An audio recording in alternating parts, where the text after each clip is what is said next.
Good evening, good evening, good evening.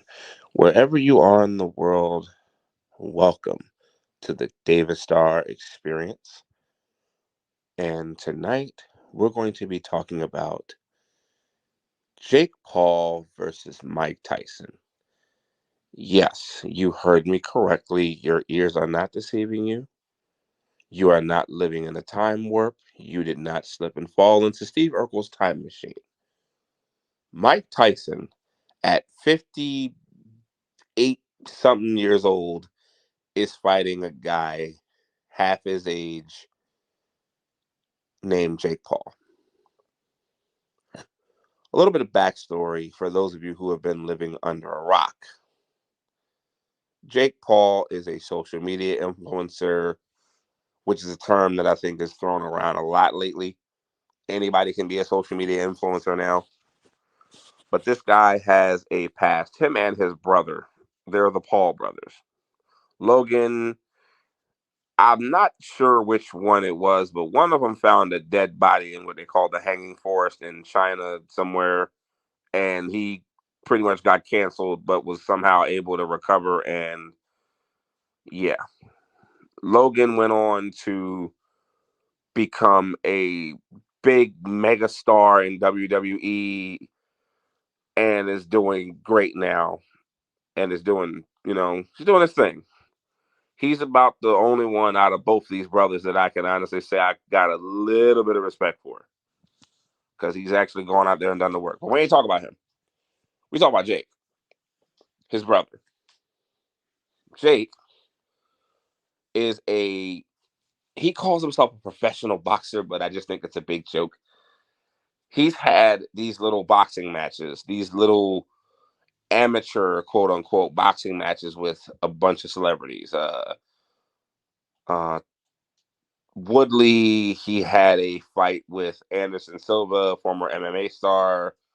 And anybody who knows MMA knows Anderson Silva is not the guy you want to stand in front of in a fight. But somehow he won that fight. I think he's had some pretty interesting boxing exhibitions and amateur fights with some of these guys, these celebrities, football players, track stars, former boxers, former MMA guys. He's been looking to make a name for himself and say that he's a legit boxer. When if you are of the era of uh, some of the guys from back in the day, the Thomas Hitman Hearns and Marvin Haglers and Sugar Ray Leonards and Mike Tyson's and Evander Holyfield's and who's another one? Lennox Lewis's. You know good and well we don't consider him a legit fighter. And by we I mean pure boxing fans. People that have sat around and watched guys like Evander Holyfield and Lennox Lewis go at it for 12 rounds. Guys that have sat around and watched Arturo Gotti and Irish Mickey Ward had 30-round battles over the course of 1 year. We sat around and watched guys go in and absolutely beat each other's brains in. Forrest Wood, um, I forget the dude's name. Um, Pernell Whitaker. I grew up watching HBO Boxing After Dark, watching these guys go in and tear each other apart. Julio Cesar Chavez. I'll go back as far as when watching Oscar De La Hoya when he broke on the scene. Um, boxing going on HBO. Guys like Bernard Hopkins, one of my heroes. Met the guy, genuinely nice guy. I watched him late night on HBO going and beat guys' kidneys up. I mean, real boxing fans know what we watch. And I don't consider this guy, Jake Paul, to be a threat. I really don't. But somehow over the past couple of years, he made it cool to be a boxing joke. And you got people that pay big money to see his fights. So I guess after beating up all the old, broken down, worn out celebrities he could find, now he wants to pick a fight with Mike Tyson. a guy in his late 50s, pushing 60, who he thinks he's going to just one up and go over. All right, good.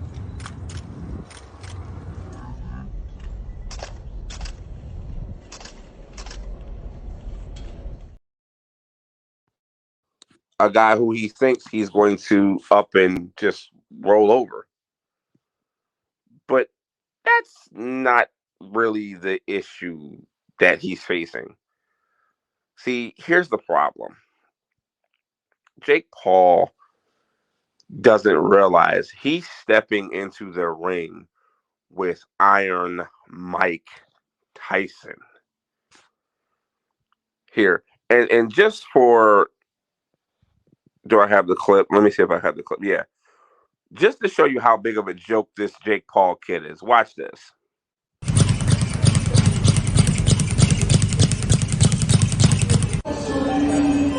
August 5th, baby. Let's go.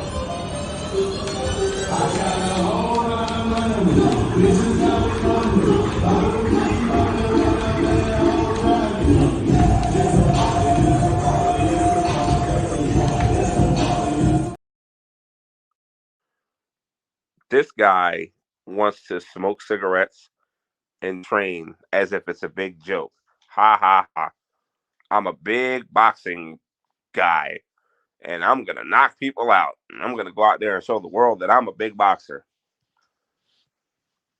But yet every guy he's fought is twice his age, broken down celebrities, broken down sports figures that couldn't bust a grape in a fruit fight now. With the possible exception of Anderson Silva, because Anderson Silva, I'm convinced, is the biggest badass in MMA.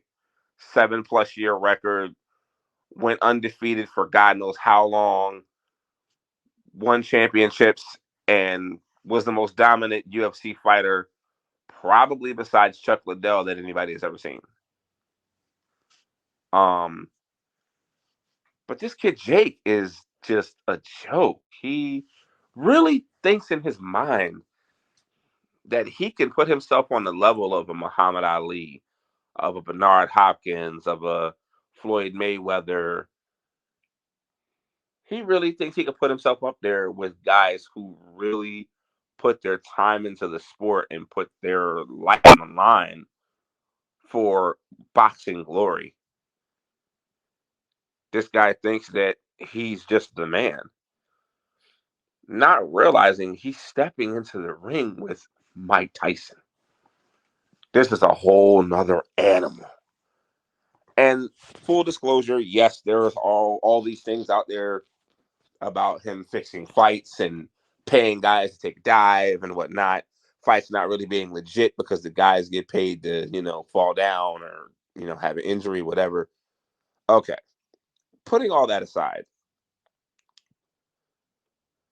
imagine if this fight, let's just say, for instance, let's go with the whole argument of all his fights are fixed and all his fights are fake and all his fights are, they structure the rules so that he can't get hurt or that he can't get knocked down or knocked out or whatever. Let's go with the idea that this fight is, in the minds of others who know better, legit, quote unquote. This is Iron Mike we talking about here. Watch this.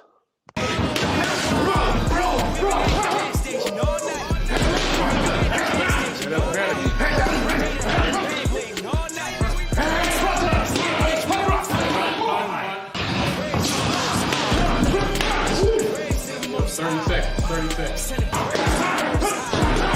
Would you want to fight him? Would you want to go against this?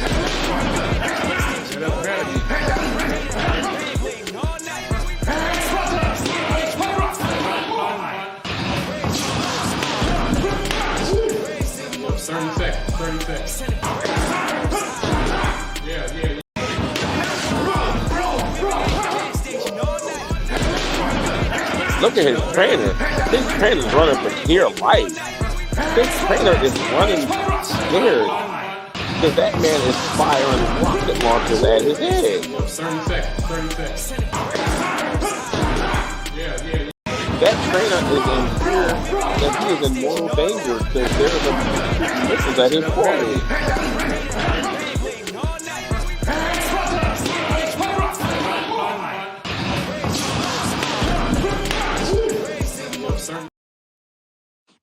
Would you want to fight him? Mind you, that's Mike now. That's Mike at 58, 59, whatever. That's Mike Tyson right now. And I know Jake probably will never see this video, but let me put it in context. That was Mike now at 58 plus on all type of medications to keep him calm and all that stuff. But remember, this guy. You guys know what I do. You know what I do. I put people in body bags when I'm right. So we know what's going to happen. And I know you guys don't think he's going to beat me. I know you don't. Kick them in their fucking head or stomp on their testicles so you can feel my pain, because that's the pain I have, waking up every day. Yeah. Okay, thank you, Steve. Mike, was that your shortest fight ever?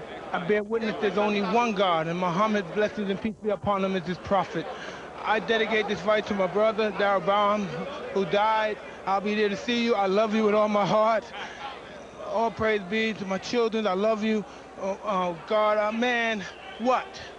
Is this your shortest fight ever? In any time, amateur, professional, ever? Assalamu alaikum, Maida. I don't know, man. Yeah, Lennox Lewis. Lennox, I'm coming for you. Mike, is it frustrating to train like you did and then have this in 7 or 8 seconds? For this fight, I only trained probably 2 weeks or 3 weeks for this fight. I had to bury my best friend, and I dedicated this fight. I wasn't going to fight. I dedicated this fight to him. I was going to rip his heart out. I'm the best ever. I'm the most brutal and vicious and most ruthless champion there's ever been. There's no one can stop me. Lennox is a conqueror. No, I'm Alexander. He's no Alexander. I'm the best ever. There's never been anybody as ruthless. I'm Sonny Liston. I'm Jack Dempsey. There's no one like me. I'm from Nairclaw. There's no one that can match me. My style is impetuous. My defense is impregnable. And I'm just ferocious. I want your heart. I want to eat his children. Praise be to Allah. Are you saying now, Mike, Caught up with this other piece of shit, Don King, who's a wretched, slimy, reptilian motherfucker, right?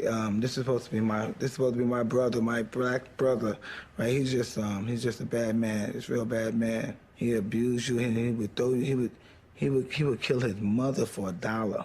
He's ruthless, he's deplorable. He doesn't know how to love anybody. That's just the way he is. Because after I kick Stewart ass and give him a slow beating, nearly death, I'm going to take whoever's the win after that, the Holyfield Douglas fight, and then regain my title. And hopefully I can fight Raider Ruddock or this other guy, George Foreman, before he die of, rigor mortis. I said, white boy, I'm going to fucking kill you.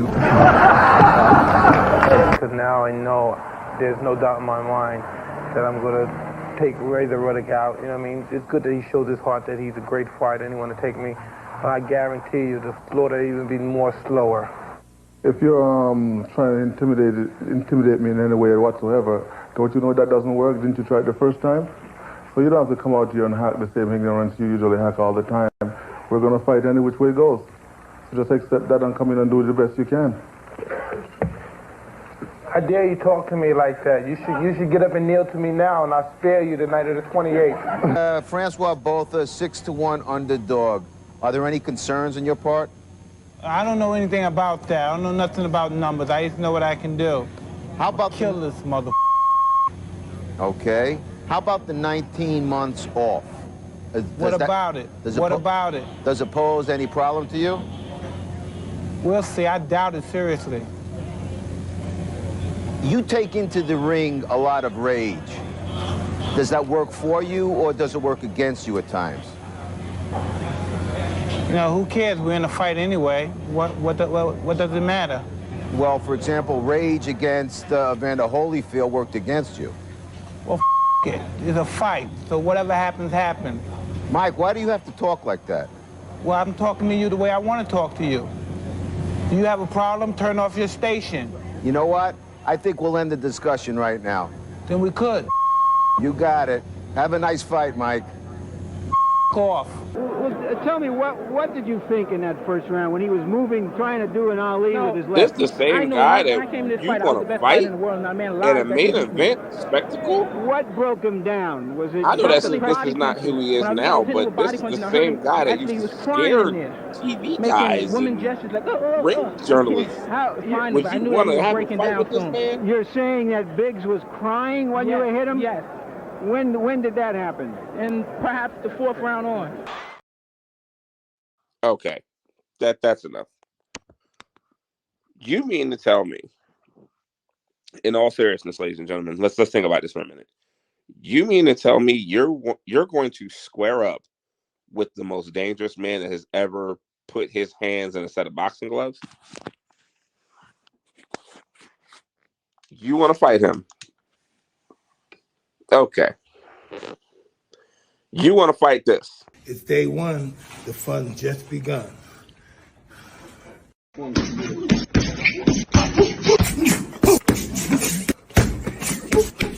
Day two. We're getting ready for you. Whoever his bad guy is, he deserves a raise. I would not be standing there for that. You knocking the mitts off the guy and got this man. Look at him. He's breathing all hard. You still want to fuck with me?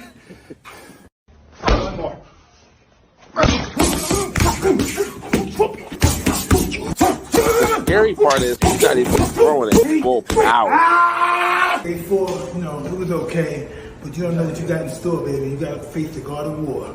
And get ready, baby. Fire in the house. This is the man that studied the art of war. He studied Sun Tzu. You know how diabolical that is? You know how absolutely diabolical it is to be able to say you read the book, The Art of War? I read a little bit of it. That man was strategic for everything he did. And Mike learned under that. He learned under Cus D'Amato, probably the greatest trainer ever in the history of boxing ever, period. Good. And Jake Paul wants this. Jake Paul wants that problem. He wants that smoke. Wow. Unreal.